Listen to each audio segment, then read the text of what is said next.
রাজ্যের বিভিন্ন জায়গায় মন্দিরে আক্রমণ ও হিন্দু দেবদেবীর মূর্তি ভাঙচুরের প্রতিবাদে বাংলার জনপ্রিয় সনাতনী জননেতা তথা রাজ্য বিধানসভার বিরোধী দলনেতা সম্মানীয় শ্রী শুভেন্দু অধিকারী মহাশয়ের নেতৃত্বে বিধানসভা থেকে রাজভবন পর্যন্ত বিজেপি বিধায়কদের পদযাত্রা।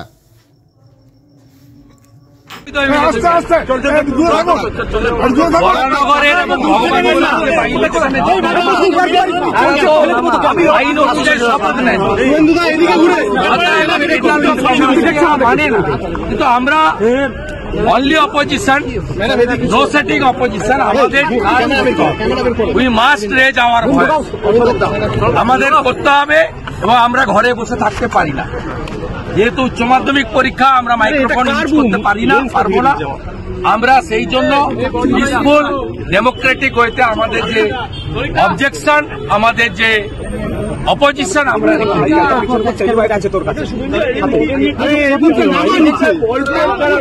আমি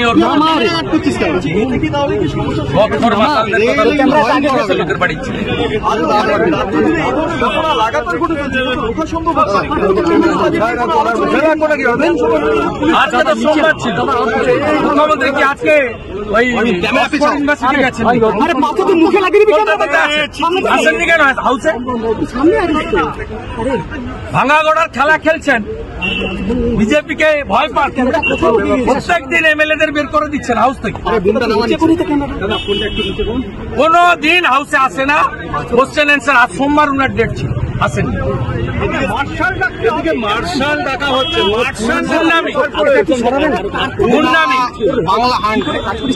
অধিকাংশ সিকিউরিটি গুলো বাড়ি সব তৃণমূলের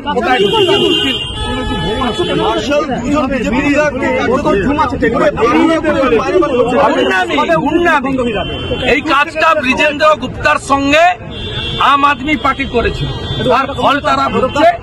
একই ফল বিমান ব্যানার্জি আর মমতা ব্যানার্জি ভুগবে। আর 19 তারিখে কালো ব্যাচ লাগিয়ে আমরা বারুইপুর শহরে হাঁটবো, লিফলেট বিলি করে এই স্পিকারের কীর্তনটা বলে আসবো। এই 10th শিডিউল মানে না। এর আমলে 2011 থেকে অদ্যাবধি 60 জনের বেশি বিধায়ক, বাইরে একদল, বাইরে তৃণমূল আর ভিতরে আরেক দল। এখনই যদি আপনি হাউসে জিজ্ঞেস করেন সুমন কঞ্জিলাল কোন দলের, বলবে বিজেপি। এই যে একটা আজকে নিয়ে গেছে লোভ দেখিয়ে, তাকে কালকে জিজ্ঞেস করবেন, বলবেন আমি বিজেপিতে আছি।